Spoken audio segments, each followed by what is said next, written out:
One message changed my entire life. No call.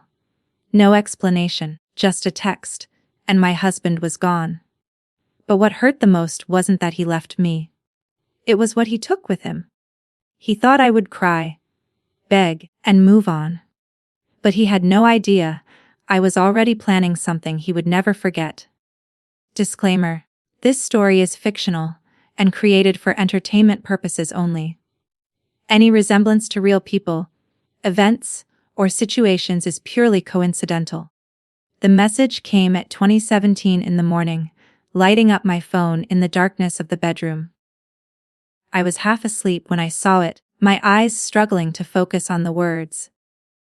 "I'm sorry. I can't do this anymore." For a moment, my mind refused to understand what I was reading. It felt like a mistake, like something sent to the wrong person. I read it again and again, hoping the meaning would change, but it didn't. My heart started to race as a cold, heavy feeling settled in my chest. This was my husband, Samir, the man I had trusted with everything, ending our entire marriage in just one short message. At first, I tried to call him, my fingers shaking as I pressed his number. The phone rang once and then went straight to voicemail. I tried again and again, but the result was the same. It was as if he had disappeared in an instant. I sat up in bed, staring at the empty space beside me where he should have been. The silence in the room felt louder than anything I had ever heard. My thoughts were running in every direction, trying to find a reason, an explanation. Something that could make sense of what was happening. I got out of bed and walked to the closet, my heart pounding harder with every step. When I opened it, I immediately noticed something was wrong. Half of his clothes were gone. His suitcase was missing. The shelf where he kept important documents was empty. A wave of panic rushed over me as I realized this wasn't sudden. This wasn't emotional. This was planned. He hadn't just left me in the middle of the night. He had prepared for it carefully, quietly, without giving me any sign. I moved through the house like someone lost, checking every room as if I might somehow find him hiding, or waiting to explain everything. But the house felt cold and unfamiliar now. The small details I once loved. The way he left his shoes near the door. The mug he always used for tea. Were gone or out of place. It was as if he had erased himself from our life overnight. I kept thinking about the past few days, replaying every moment in my head.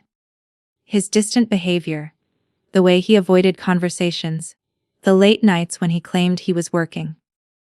I had noticed the changes, but I had trusted him. I never imagined this.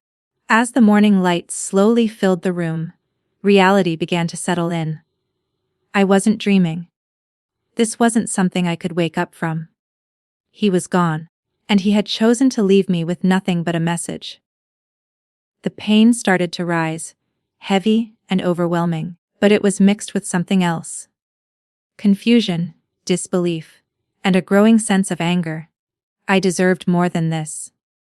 After everything we had shared, everything we had built together, this was how he chose to end it. Later that day, still in a daze, I decided to check our bank account. I don't know why I felt the need to do it, but something inside me told me I should. As the page loaded, I felt a strange sense of dread building inside me. When the numbers finally appeared on the screen, my heart dropped. The balance was zero, completely empty. I stared at it, unable to breathe for a moment. That account held our savings, years of hard work, plans for the future, everything we had been working toward together. And now it was all gone. My hands started to tremble as I refreshed the page again and again, hoping it was some kind of error. But it wasn't. The transaction history showed multiple withdrawals, all made in the past few days. He had taken everything, leaving me with nothing but questions and pain. That was the moment something inside me broke completely. The tears finally came, uncontrollable and overwhelming.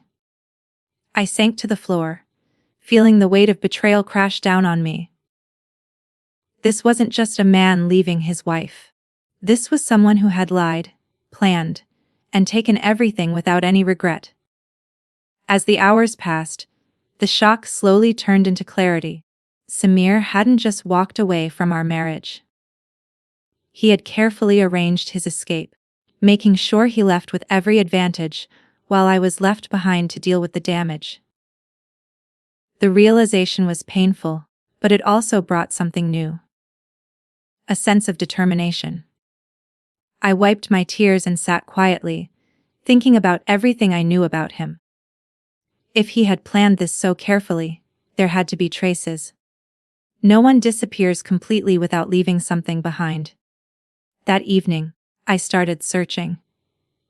I went through his emails first, reading messages I had never seen before.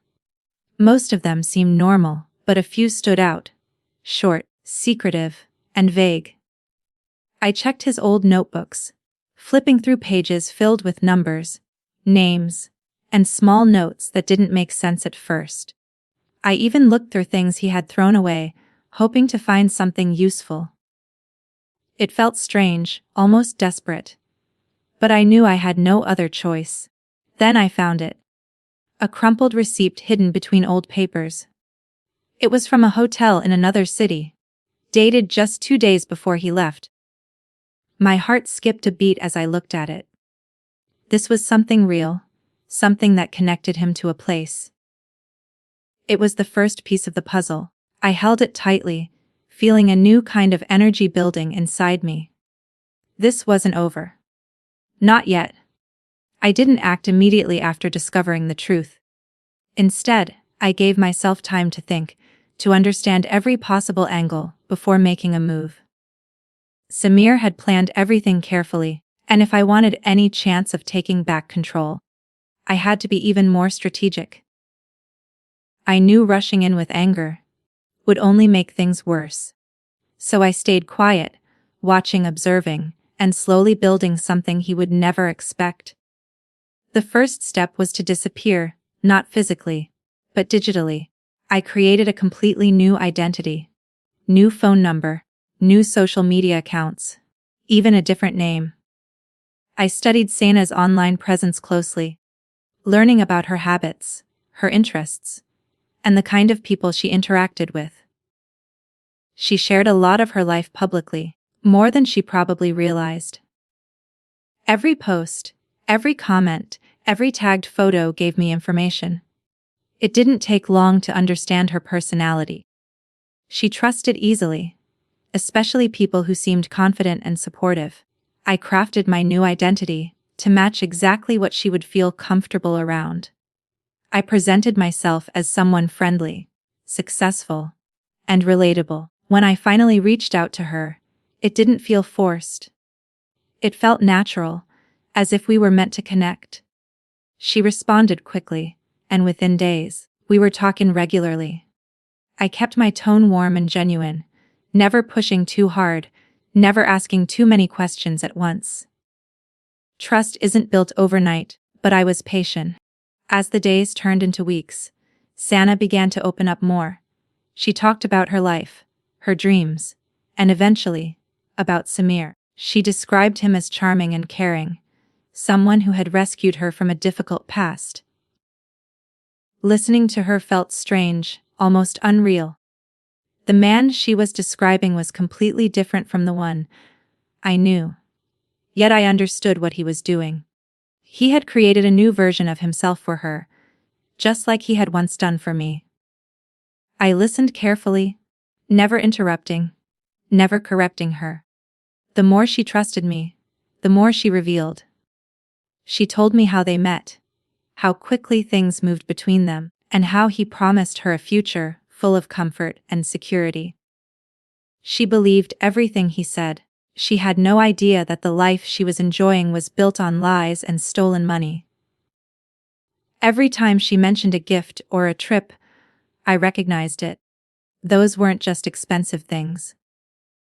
They were pieces of my life, taken without permission. While building this connection with Sana, I was also gathering evidence. I documented everything: screenshots of conversations, records of transactions, and any proof that connected Samir to the money he had taken. I revisited the bank statements, tracing the movement of funds step by step. It was slow and exhausting work, but every detail mattered.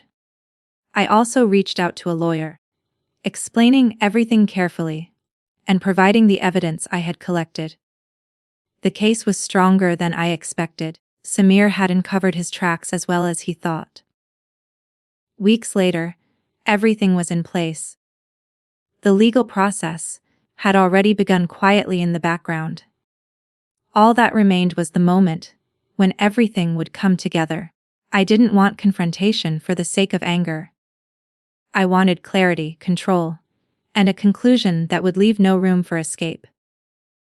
One evening, Sana invited me to a private dinner. Her message was full of excitement. She told me that I would finally meet Samir, the man she couldn't stop talking about. I read her message calmly, even though my heart was beating faster. This was the moment I had been preparing for. I agreed without hesitation, keeping my response light and enthusiastic. The night of the dinner, I took my time getting ready. I chose my clothes carefully, wanting to appear confident and composed. There was no space for doubt anymore. When I arrived at the restaurant, everything felt still, almost unreal. I walked inside, scanning the room until I saw them. Sana was smiling, completely unaware, while Samir sat across from her, relaxed and comfortable, in the life he had built from deception. As I approached the table, Sana stood up to greet me warmly. Samir looked up, and the moment our eyes met, everything changed. The color drained from his face, and his expression froze in shock. He wasn't expecting this. He wasn't prepared. For a brief second, no one spoke. The silence carried more weight than any words could. Sana looked between us, confused by the sudden tension. She asked if we knew each other, her voice uncertain. I gave a small, controlled smile and answered calmly, letting the truth settle slowly into the moment. Samir tried to speak, but he couldn't form a sentence. The confidence he once had was gone, replaced by fear and panic. I placed a folder on the table, sliding it toward them. Inside were all the documents I had collected. Bank records, transaction histories, and printed conversations. At the very top was the legal notice, clear and undeniable. Sana opened it, her hands slightly shaking as she read through the pages.